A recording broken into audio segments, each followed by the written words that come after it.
What's going on, everyone? So the Eastern Conference play-in, at least the first stage, is officially over.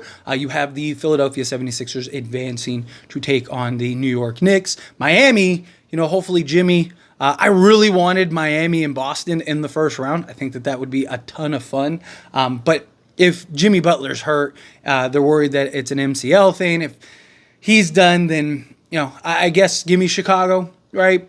But nonetheless, Chicago and Atlanta, that was a game that I was watching heavily. The Heat and Sixers game was just a lot of fun. I really enjoyed that game. But the game that I was like, okay, let me see these various players. Let me see how this game plays out was the Chicago-Atlanta game. And the reason for that is because this offseason, regardless of what happens with the Lakers, whether the Lakers win the NBA championship, whether they get eliminated to Denver right now in this upcoming series, whatever happens, the Lakers are going star hunting this offseason. They'll have 3 first-round picks, as many as 5 seconds, and they'll also have a plethora of players. Austin Reeves, see what happens with D'Angelo Russell, but Rui Hachimura. They got to re-sign Max Christie. You got Jalen Hood-Schifino, Maxwell Lewis. Right? You have pieces to where they believe they could go get a star.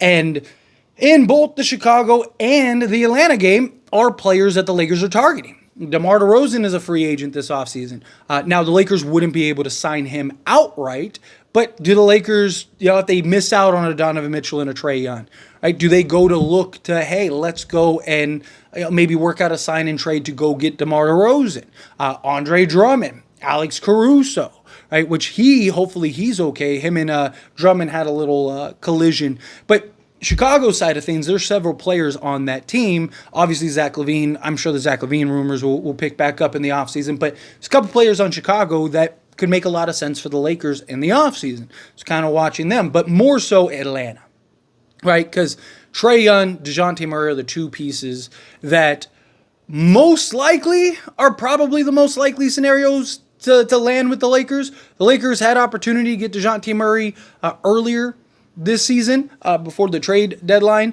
but they didn't want to give up Austin Reeves. They didn't want to let go of Austin Reeves.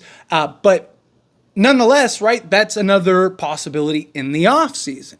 And DeJounte Murray was fantastic this game. He was single-handedly putting the Atlanta Hawks on his back and just doing everything he could, making plays, hitting shots, hitting threes, doing a lot of good things. I was very impressed with DeJounte Murray. He's a good player, right? Look, I love Austin Reeves. He's better than Austin Reeves, right? He just is. He's better than Austin Reeves.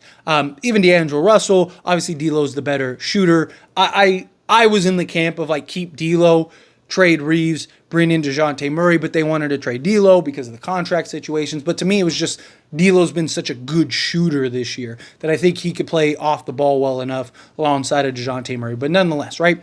DeJounte Murray is definitely a piece, especially if they lose D'Angelo Russell. DeJounte Murray is a guy that they could end up going, hey, let's go acquire him. Because D'Lo, right, yes, maybe we get lucky and we can work out some type of sign and trade. If D'Lo has a good playoff run, like I think he will, he's going to get paid. And there's already teams like Orlando that are supposedly very interested in D'Angelo Russell. So he's going to get paid, right? Unless he's just atrocious in this Denver series. Even if the Lakers lose this series, D'Lo will get paid if he's just half decent because he had such a great regular season. So if we lose D'Lo and we can't work out a sign and trade or anything, then that's where DeJounte Murray could make a lot of sense. Bring him in, maybe work something out to get him. But the Lakers are going for the superstars, right? The Donovan Mitchell, the Trae Young. Now, I've talked heavily about how I'm not super pumped on the idea of Trae. He's an incredible player. Don't get me wrong. He's a souped-up version when he's at his best, a souped-up version of D'Lo. He's not as efficient as D'Lo, but the playmaking, the impact on both sides of the basketball is there, right? It's just his lack of size, and he gambles a lot on the defensive side, which I think is part of he's undersized, so he's trying to compensate by, trying to gamble and try to get steals. And then he kind of I tried to get the steal and that's why the guy got by me. It's just a lot of silly plays. And then just, again, the defensive liability more than anything. But he is a guy that can impact the game mightily with his playmaking ability, with his ability to hit shots, get hot. It was hard to kind of judge him this game. I know he looked bad this game, but he is just coming off surgery. He clearly is being bothered and affected by it. So, I mean, I'm willing to give him the benefit of the doubt on the offensive side of things, but here's my problem that this game highlighted is if he doesn't have it going offensively, he's like a major liability. Right, he still has his playmaking ability, which is good. I've talked about that with D'Lo. Right, when D'Lo doesn't have it going offensively, D'Lo can still make plays. Right, and much like D'Lo has been in games where his offenses have been good, teams are still kind of like hounding him and trying to not just give him open looks because they're like, hey, he could hit it at any moment, and then that snowball effect. But to me, it's with Trey. It's like, yeah, like he could still. He's a better playmaker than D'Lo is. Right, he really is. He's very brilliant at getting plays. And for Anthony Davis, I really do think that Trey would kind of elevate and make AD better, just because AD wouldn't have to work so hard. Trey could kind of get into the defense, create everything, and then kind of just throw him the lobs, the passes, all that stuff. I think it just make things very easy for him. I kind of default to he's just undersized in a defensive liability. And unless he's great on the offensive side of things, it's tough. Now, him alongside LeBron and AD, that's something else. But my thing is Trey is just such high usage on ball. One of the big problems Trey and DeJounte have is sharing the playmaking duties, right? Trey needs the ball. He's not very good. DeJounte's kind of been the one that's had to adapt and evolve more off ball. So how does that look with LeBron and Trey? Is that become an issue? Does that become a problem? Or does also Trey go, hey, LeBron's arguably, if not the greatest player ever, he's one of the few guys I'll sacrifice for, and I only got to do it for a year or two, and then I can get back to being on ball? That's something that could be a thought. To me, if you're going to get Trey, the problem is DeJounte, if you can get DeJounte Murray, at least you can get other things. My thing is you're pretty much just trading for Trey.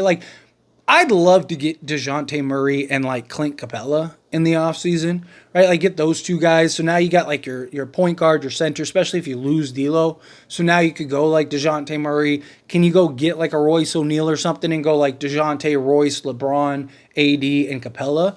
That would be nice.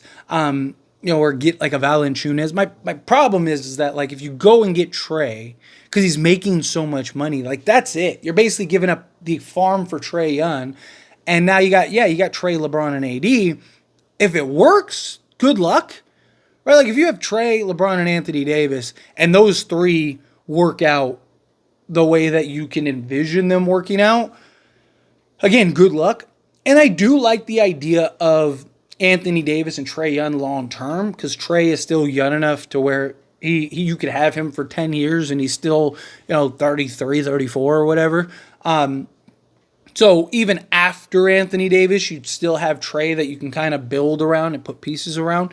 But to me, look, if the Lakers land Trae Young, I will be excited. I will be pumped, right? We'll talk about it. He's a star and he's a very good, talented player. When he's on, he's with the best of them. I see a lot of issues and concerns and liabilities with him though too, right? Again, he when he's on, he can single-handedly win you a game. But I've also watched enough Trey games, dating back to Oklahoma days, where he can also just completely shoot you out of a game and completely cost you a game. And that's where my issues lie, right? I don't know. I think that this was a game where we got to kind of see the advantages and disadvantages of both with DeJounte and Trey. And it's one of the reasons why I wanted to make this video, because they're eliminated. They're trading one of those two guys in the offseason. They are. They have to. And they were trying to do it this trade deadline. I don't imagine them going an entire season again with these guys. So it's just which one can you get and which one for the best price? Now, if I'm Atlanta, I've said this before, I think you keep DeJounte and you trade Trey, because I think, one, this team is built around Yeah, it's built for Trae because you got the shooter set, but I think it works well with DeJounte as well. But I also think you'd get more assets for Trae than you would DeJounte because of his age and his name and all of that. So I just think from an Atlanta perspective, you trade Trae over DeJounte, stick with DeJounte. You try to get some good pieces that complement DeJounte and the rest of the roster. Maybe go try to get that other complementary star with whatever pieces you use to trade. When that star becomes available, you'd have your picks. Say you trade them to the Lakers, right? You get 3 firsts and 5 seconds and Austin Reeves and Rui Hachimura and Gabe Vincent or whatever, right? Okay, cool. Well, now, if you wanted to, you could keep Rui, right? You could keep Reeves, or you could take those guys and maybe try to flip them to go get another star when one's available, and you have, 10 firsts and all that stuff. So, just kind of a thought. But Atlanta's going to end up tearing it down this offseason, and very likely one of those two guys are coming to the Lakers, which is why I wanted to talk about it. So, anyway, as always, this is a discussion. Pass a question on you. Let me know your thoughts and opinions down in the comments below. What do you think? How do you feel? What were your thoughts on DeJounte Murray? What were your thoughts of Trae Young if you watched this game? Again, DeJounte was incredible. Trae had his struggles, but again, I'm willing to give him the benefit of the doubt as far as the offensive side of things go just because of the injury. But, it highlighted a major concern that I have is the point. But, yeah. I don't know. We'll see how it goes in this offseason. But first, we gotta beat Denver, right? I want to go win the chip. But even if the Lakers win the NBA championship, if they can get a star, they'll get a star, right? If the Lakers, let's say the Lakers, they could sweep Denver, sweep Minnesota, sweep the Thunder, sweep Boston, win the NBA championship. And if they can get Donovan Mitchell or Trae Young, they'll do it. It's the Lakers. It's what the Lakers do. Again, I'm not saying that that's going to happen. I'm just using an extreme example to highlight that they would still do that, right? So anyway, but again, love your thoughts and opinions down in the comments. That being said, if you haven't liked this video, hit that like button. Helps me a lot. Helps me enjoy these types of videos, and I truly appreciate it. Not subscribe channel, hit that subscribe button. Turn on the bell notifications. Appreciate y'all. See you in the next one. Thank you.